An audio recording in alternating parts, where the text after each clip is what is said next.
was just on the treadmill and I started thinking I'd make a video about the four free things that you can do to increase your chances of survival during an emergency, a disaster, even a job loss, something like that. I don't know about you, but when I exercise, then the ideas start going through my head. So as soon as I was done, I got a little pencil here. I'm in my garage, so all the garage junk is over there. And a little scrap of cardboard, and I just made some little notes here. So number one is quit your vices. A vice is something that you're addicted to or that controls you. It could be like simple stuff like social media or video gaming or computer time, but more than likely it's going to be something like junk food, sweets, smoking, drugs. I hope not drugs. There's no shame in that. It's just like any other vice. Or drinking alcohol. These things seem like fun, but for me, I used to drink a lot, like every night for a lot of years.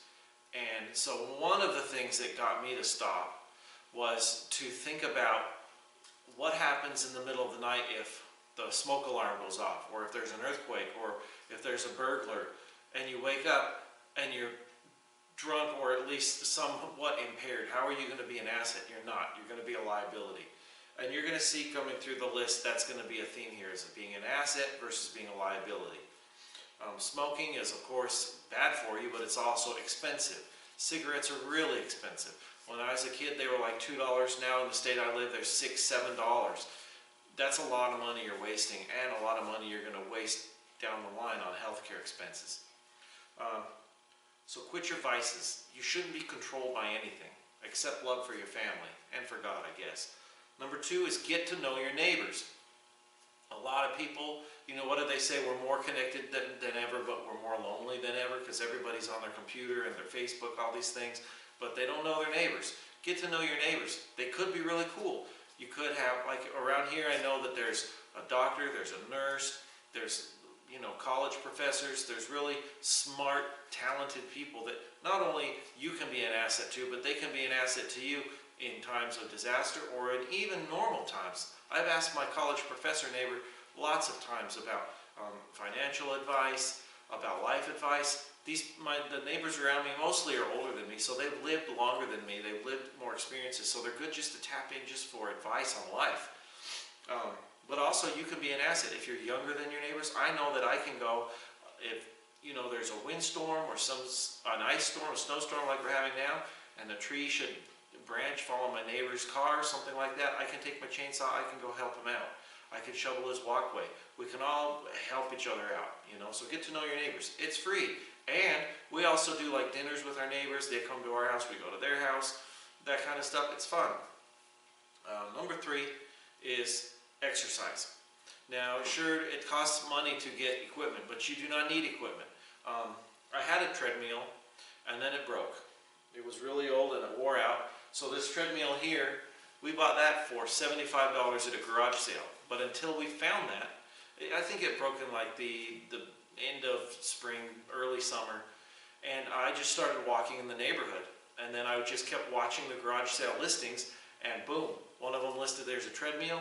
I didn't think I could afford it. It's like a $600 treadmill when it's new. And I just said, I don't think I can afford it. What does it cost? And she said, well, how about $75? And I said, boom, loaded it in the truck, off we went. So maybe you don't even have $75. That's fine. It's all good. I walked. What I did was before work, you just got to wake up a little early before school, maybe in the evenings. I would walk out 15 minutes out, turn around, 15 minutes back. I do that every day. Anything is going to help. You don't need weights. You don't need a weight rack. You don't need any of that stuff. There are prisoners in prison that are way more jacked than I will ever be. Well, maybe someday. But if you're watching this, I guarantee you there's some prisoners that have zero weights, crummy food, but they got time, and they have their imagination, and they have their body weight. They can do burpees, push-ups, sit-ups, pull-ups. They can use stacks of magazines to fashion dumbbells. They can use water. They get on each other's back. Don't tell me you can't exercise because you don't have weights, because that's baloney.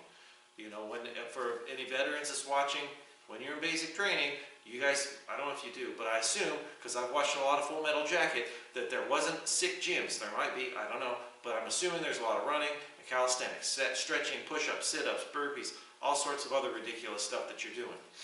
So, free.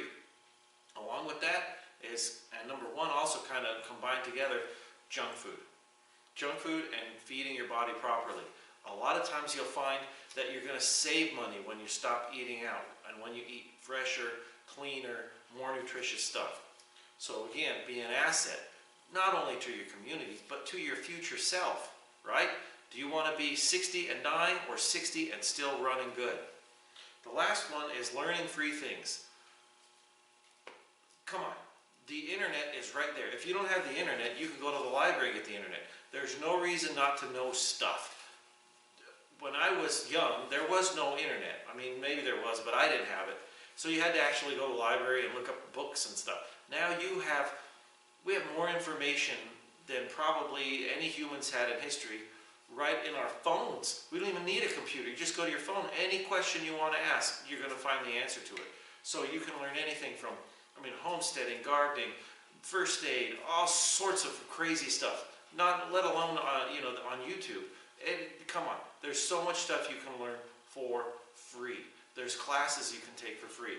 Combo up with number two and get to know your neighbors. Maybe one's, like I have a guy who used to be a farmer. He taught me how to grow corn. The doctor neighbor, he teaches me things. Like I told you, the professor neighbor, he teaches me things. It's all free. Free. So go out and do it. Make yourself an asset, not a liability.